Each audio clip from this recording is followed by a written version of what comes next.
불과 7개월 전 그녀는 정부 초대 여성가족부 장관 후보자로 지명되며 정치권의 스포트라이트를 한몸에 받던 인물이었습니다. 발달장애 딸을 위해 미국 교수직까지 내려놓고 정치에 뛰어든 엄마. 그 감동적인 스토리는 많은 사람들의 공감을 얻었고 정치권에서는 그녀를 신데렐라 같은 정치 신인이라고 불렀습니다. 하지만 지금 그녀는 전혀 다른 곳에 있습니다. 현직 국회의원 강선우. 불과 몇 달 사이 장관 후보자에서 구속 수사 대상이 된 이 극적인 변화. 도대체 이 짧은 시간 동안 무슨 일이 벌어진 걸까요? 지금 그녀는 공천 헌금 의혹 사건으로 구속 상태에서 수사를 받고 있습니다. 압수수색 당시 수사관들이 목격한 장면도 적지 않은 관심을 모았습니다. 집안은 마치 막 청소를 끝낸 것처럼 깔끔하게 정리되어 있었지만 정작 있어야 할 컴퓨터나 휴대폰 같은 디지털 기기들은 찾기 어려웠다는 이야기가 전해졌기 때문입니다. 하지만 사건은 여기서 더 커질 가능성이 있습니다. 현재 경찰은 단순히 정치자금법 위반이 아니라 뇌물죄 적용 가능성까지 검토하고 있기 때문입니다. 전문가들은 이번 사건의 핵심이 단순한 정치자금 문제가 아니라 공천을 대가로 한동 거래인지 여부라고 설명합니다. 일반적으로 정치인에게 돈이 오가면 정치자금법 위반으로 처리되는 경우가 많습니다. 하지만 이번 사건은 조금 다릅니다. 공천과 관련된 대가로 돈이 전달됐다면 단순한 정치자금이 아니라 매관매직 성격의 범죄로 볼 수 있기 때문입니다. 특히 법원이 구속을 결정할 때 증거인멸 가능성을 중요하게 본 것으로 알려졌습니다. 수사 과정에서 강선우 의원은 휴대폰 비밀번호 제공을 거부했고 자택과 지역 사무실에 있던 컴퓨터들이 사라진 정황도 확인됐다는 보도가 나왔습니다. 또 함께 구속된 김경전 서울시의원 역시 수사가 시작되자 해외로 출국했고 메신저 계정을 삭제하거나 탈퇴하는 행동을 했다는 점도 증거인멸 우려로 지적됐습니다. 그리고 이번 사건에서 가장 중요한 쟁점이 하나 더 있습니다. 바로 이 사건이 정치자금법 위반인지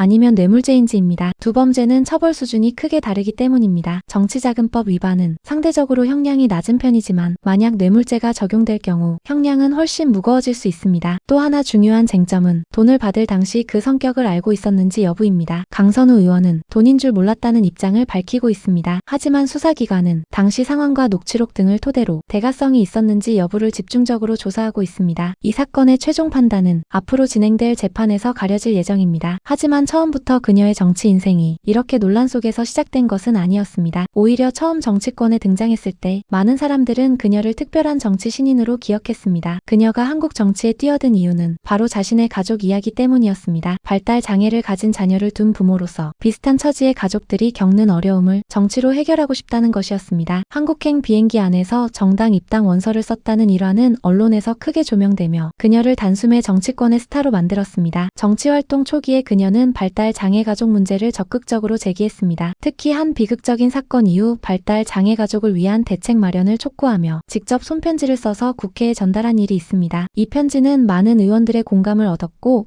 100명이 넘는 여야 의원들이 관련 결의안 공동 발의에 참여했습니다. 당시 정치권에서는 스토리와 진정성을 모두 갖춘 정치인이라는 평가가 나오기도 했습니다. 그리고 얼마 지나지 않아 정부 초대 여성가족부 장관 후보자로 지명되며 정치적 커리어의 정점에 오르는 듯 했습니다. 하지만 장관 후보자 지명 이후 상황은 급격히 바뀌기 시작합니다. 보좌진에 대한 부당한 업무 지시 의혹이 언론을 통해 제기됐기 때문입니다. 보도에 따르면 개인적인 집 수리 문제를 보좌진에게 부탁했다는 주장, 음식물 쓰레기를 처리하도록 지시했다는 문자 등이 공개되면서 논란이 커졌습니다. 이 사건은 장관 인사청문회를 앞둔 시점에 터졌고 결국 그녀는 장관 후보자 자리에서 물러나게 됩니다. 하지만 사건은 여기서 끝나지 않았습니다. 이후 수사가 진행되면서 또 다른 의혹이 제기됩니다. 바로 공천 헌금 의혹입니다. 검찰은 지방선거 공천 과정에서 특정 인물로부터 현금 1억 원이 전달됐다는 의혹을 수사하기 시작했습니다. 이 사건에서 녹취록이 존재한다는 보도가 나오면서 사건은 정치권 전체로 확산됩니다.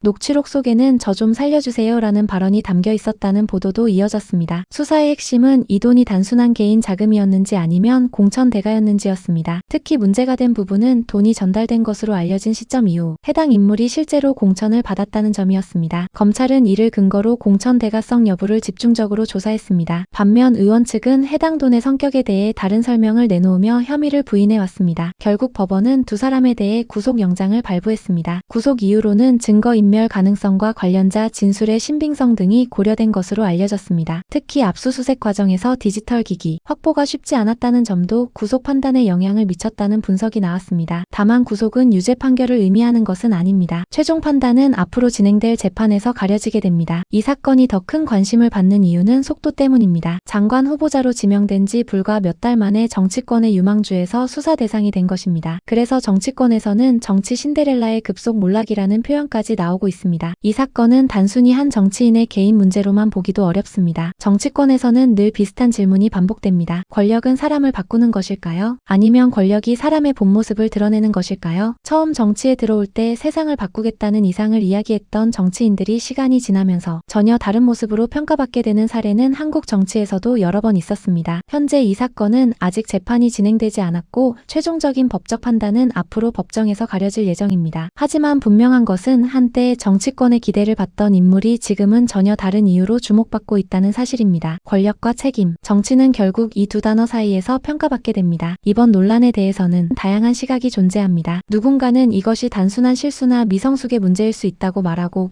또 누군가는 의도적인 행동이라면 분명한 책임이 필요하다고 이야기합니다. 지금부터 보실 영상은 이번 사건을 조금 다른 관점에서 바라본 의견입니다. 여러분은 어떻게 생각하십니까? 갑질을 했는지 안 했는지 그 디테일한 상황을 내가 판단할 수 있는 정보가 부족해요. 예. 전 지금도 그래요. 그렇습니다. 근데 저는 다 보지 않겠습니까? 그렇지. 이 부담스러운 자리에 있는데 안 보고 그렇죠. 오겠습니까? 안 볼 리가 없죠. 가장 많이 봤다고 봐야죠. 다 보죠. 예. 그런데도 저는 좀 명확하게 내 입장을 세우기가 좀 애매한 거예요. 상황이 좀 갑질이라는 게 애매하고 민감한 부분이 그게 있으니까. 또 진정한 자연의 자세예요. 네. 모리스 멜봉트라는 철학자가 완전히 알 때까지는 판단을 중지하는 게 진정한 자유다 그랬어요. 네, 저는 진짜 그런 그 과정입니다. 자세예요, 지금. 네, 네. 근데 시종일관 같은 얘기를 한 게 하나가 있어요. 뭐냐? 왜 해명을 거짓말로 해서 일을 키웠느냐? 그렇죠. 이 얘기는 저는 일관되게 하고 있고 지금도 마찬가지입니다. 예. 저 딱 요 한마디 했거든요. 예. 그런데 나가 죽어라. 너나 잘해라.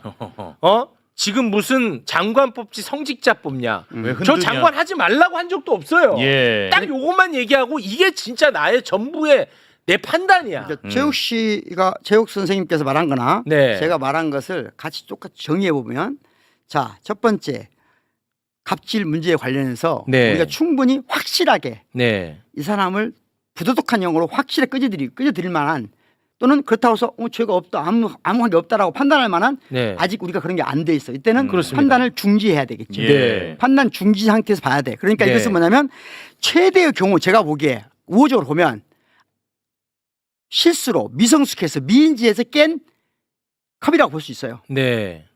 컵이라고 볼 수 있어. 자, 그런데 그걸 미성숙했다 또는 내가 미인지했다 조금 부족했다 라고 하는 것을 성찰하고 반성하고 고치겠다는 걸 명확히 보여주면 되거든요. 그런데 그걸 의도적으로 컵을 깨듯이 네. 뭔가를 거짓말을 해버리면 네. 이 문제가 달라지는 거예요. 예. 그러면 네. 그때 우리는 음. 의도적으로 컵을 깬 건 비판해야 됩니다. 네. 저는 그건 당연하다고 봐요. 예. 네. 이게 없으면 진보가 아니에요. 네. 깨야 합니다. 그런데 자 여기서는 이건 도덕담론이에요. 여기까지는. 네. 자 그러면 의도적으로 컵을 깬 것을 비판해요.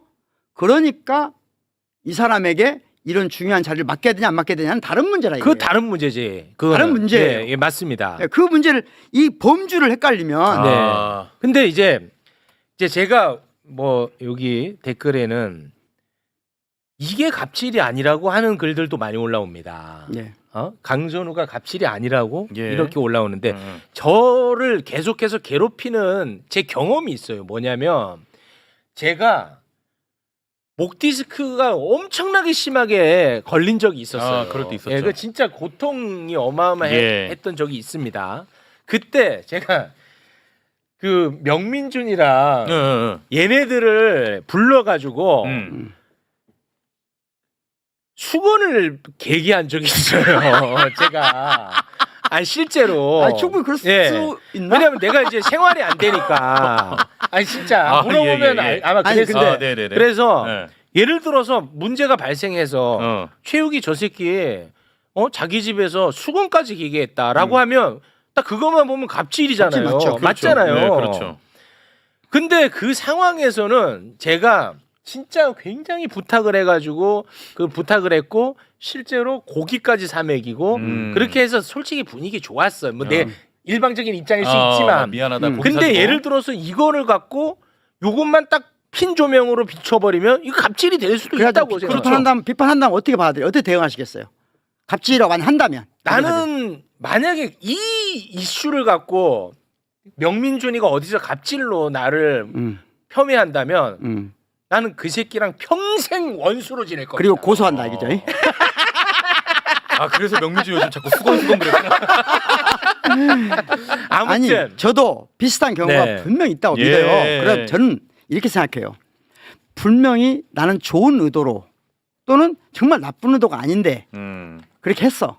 근데 오늘날 보니까 학생들이 내 의도와 전혀 관계없이 갑질을 이해하는 경우가 있을 수 있잖아요. 네, 그러니까 아무튼 그럴 수 있을 있잖아요. 있잖아요. 네, 네. 그럴 때 제가 이렇게 말씀드리고 싶어요. 자, 이건 자 나와 학생 또는 앵커와 또는 작가님들, PD님들이 간에는 이 역할이 인격인가요, 기능인가요? 기능이죠. 기능적 연관관계잖아요. 예예. 기능적 연관관계잖아요. 기능이죠. 유괴가 아니잖아요. 네. 이거 다 동의하시죠? 네. 그런데 유괴가 아니라고 하는 것은 예를 들면 르클라우 루만이라는 사람에 의해서 탈고 파슨스라든가 구조 기능주의적 입장에서 굉장히 얘기를 많이 했어요. 기능적으로 분화된 사회예요. 시스템도 그렇고. 우리 다 기능이란 말이에요. 대통령이 끝없이 얘기하는 게 뭐죠? 나는 그냥 기능이다 이거. 도구도 하는 거잖아요. 예. 자, 그렇다고 해서 전통적으로 그 기능에 주어졌던 권위가 나한테 내면화되지 않는다고 보장할 수 있습니까? 아 저는 거기 하나 덧붙이고 싶은 게 네. 있어요. 뭐냐면 자 위계가 아니라 기능이라고 했잖아요. 네. 근데 일의 특수성이 있다고 봐요. 어떤 일에는 기능인데 그 기능에 위계가 존재할 수도 있는 있죠. 겁니다. 당연히 예를 그렇죠. 들어서 축구 감독과 축구 선수 네. 기능이잖아요. 네. 위아래가 있는 게 아니잖아요. 그렇죠. 누구는 감독 역할을 하는 거고 누구는 선수 역할을 하는 건데 예. 그런데 이 기능 안에 특수성이 있잖아. 있죠. 감독이 지시를 해야 되잖아요. 존재하죠 그런 게. 예. 그러니까 기능에도 위계가 존재할 수 있다는 당연히 있죠. 거죠. 그건 굉장히 그렇죠. 좋은 말씀입니다. 네. 자, 그까지 들어가면 너무 섬세하니까 아, 섬세합니까? 우선은 죄송합니다. 네. 여기는 학문적인 논의 이때부터는. 아, 그만하라고 이때부터 학문적인 논의고 네, 그 네. 이전에 네. 자, 이거 이제 약간 잘못하면 아, 난 꼭- 물타기가 되거든요. 아니 근데 꼭 하고 싶은 얘기 하나가 있어요. 네, 그러니까 진짜 요거만 하고 마무리 시켜요. 아, 예. 딱 아까 제가 네. 왜 해명을 거짓말로 해서 이를 키웠냐 아. 이 한마디가 제 전부입니다. 예. 근데 비판을 많이 받았고 어제 이제 제가 다 보는데 제발 공부 좀 하고 얘기해라 이 쓰레기 같은 놈아 하면서 어떤 언론사 다 내가 봤던 거야. 네. 다 보고 온 거야. 네네. 근데 저는 이 얘기가 너무 화가 났어요. 뭐냐면 지금 갑질 논란이지 않습니까? 근데 예를 들어서 보좌관이 10명이 있습니다. 그러면 내가 갑질을 한 사람이면 10명한테 다 갑질해야 갑질입니까? 그건 아니죠. 아니죠. 그렇죠. 한 명만 해도 9명에게는 천사고 네. 한 명에게 갑질하면 갑질인 겁니다. 그렇죠. 근데 내가 그 판단할 능력이 지금 안 될 뿐이에요. 그렇죠. 근데 9명 얘기를 왜 안 듣냐? 나는 그것도 사실 다 봤어요. 그렇죠. 당연히. 다 봤단 말이야. 근데 지금 그게 본질이 아니잖아요. 억울하시구나. 9명 중에 억울하셨어 아니 보니까. 별로 말도 안 했는데 욕을 지금 너무 먹고 있어가지고. 아이 뭔 요거 얻어볼 수 있죠. 아니, 먹을 수 그래요. 있는데 그거 다 알아요. 사람들은 다 보고 다 왔는데. 예. 지금 화나니까 재우 씨 보이니까 욕하는 아, 거지. 그래요? 실제는 네, 안 네. 그래요. 마음은. 해도 된다는 다 입장입니다. 응원을 네, 하죠. 네, 저한테는 해도 된다는 입장입니다. 자, 그러니까 문제는 뭐냐면 제가 어느 순간 알게 됐어. 네. 내 내면에 기능이 아니라 권위가 내면화될 수 있다고 볼 수 있잖아요. 네. 이게 관심을 갖으면 예를 들면 브루디 같은 사람은 그게 관심을 가져요. 그러면 나도 모르게 그 권위에 대해서 내가 내면화돼 있어. 겉으로는 아닌 척하지만 그러면 같이 일을 하는 같은 일을 한 직책이 조금은 낮은 친구들은 그걸 갑질로 보을 수 있어요. 그럴 때 누구나 우리한테 그럴 수 있다. 그럴 때 인정하고 수정하면 돼요. 네. 인정하고 수정하면 돼. 알겠습니다. 인정하고 수정하는 것보다 뭔 말을 하면 안 되냐면 나는 그런 의도가 아니었다는 걸 너무 강조하잖아요. 네. 그럴 필요가 없는 거예요. 그럴 필요가 없는 사람들은 바보가 아니에요. 다 다 알아요. 그 정도는. 아. 다 알지만 나한테 뭘 바라는 거냐면 그냥 흔쾌하게 사과하고 바꾼다고 말해라. 예. 그럼 끝나는 거예요. 눈물 나네. 내 의도를 모르는 게 아니라니까요. 사람들이 지금 최욱 씨 뭐 예를 들면 댓글을 좀 욕한다고 그래서 최욱 씨 의도를 모르겠어요? 아 그런가요? 전 다 안다고 봅니다. 사람들은 바보가 아니에요. 네. 부럽네요. 다만 이 순간 잠깐 좀 자극하고 싶을 수도 있잖아요. 아, 마땅히 또 아까 말한 대로 자신의 정치적 의지에 따라서 좀 불리하게 오면 욕할 수 있잖아요. 네. 그러니까 지금 핵심은 뭐냐? 그러니까 우리가 도덕적 비판을 했다고 그래서 정치적 담론에서 바로 연결되는 건 아니다. 진보는 절차적 과정에서 도덕을 무시하면 안 된다. 네. 그리고 의도가 반드시 따져야 된다. 그래서 의도를 가지고 나쁜 행위를 한 것은 도덕적 비판을 해야 된다. 단 그러니까 정치적으로 똑같은 어떤 결론이 정해져 있다. 이렇게 생각하면 안 된다는 거예요. 네. 저는 장관을 결정할 때는 장관이 해야 될 여러 가지 요소 중에서 여러 가지 요소들이 있기 때문에 그것은 조금 더 저처럼 저는 전문가가 아니기 때문에 이 판단에 대해서는 개인적 의견은 있지만 전문가로서 말할 능력은 없어요. 그렇기 네. 때문에 도덕적인 문제까지만 이야기하고 끝. 아니 근데 너무 힘 빠지는 게 예. 저는 오늘 진짜 시간 좋았거든요. 예. 전 진짜 좋았어요. 네. 진짜 힘 빠지. 지금 1시간 했잖아. 예. 어떤 놈이 댓글에다가 그래서 최욱 너는 강선우 편이냐 아니냐. 아 이거는 근데 화날 만하다 진짜. 한 시간을 단순한- 치열하게 달려왔는데. 흑백 논리. 그런 게 우리나라의 아. 이준석을 만들고 팽코를 아 만듭니다. 이거는 진짜 맞는 얘기죠. 좀 종합적으로. 좀 본질적으로 좀 복합적으로. 들어갑시다. 사실은 왜 또 우리가 이런 일이 많냐면 아까 최욱 씨가 말했는데 우리가 네. 도덕적인 피해를 보다 보니 진보는 도덕 이 프레임 때문에 피해를 보다 보니까 네. 또 거꾸로 악영향이 있는데 그 뿌리는 뭐냐면 아주 예를 전에 김대중 죽이기라는 게 있었잖아요. 네. 그때 김대중을 죽이는 쪽이 놀랍게도 보수만 그런 게 아니에요. 아. 진보도 도덕의 이름으로 김대중을 죽이는데 가세하거든요. 아, 그랬구나. 그런 아픔의 역사가 그래서 또 그 있는구나. 원래 그 역사가 있기 때문에 네. 우리 안에 저도 그것도 그런 게 있는 거예요. 네, 그러니까 그것도 최욱 알고 씨 있습니다. 정도 되면 그런 네. 비판을 우리가 받고 하는 겁니다. 네, 맞습니다. 어떻습니까? 네.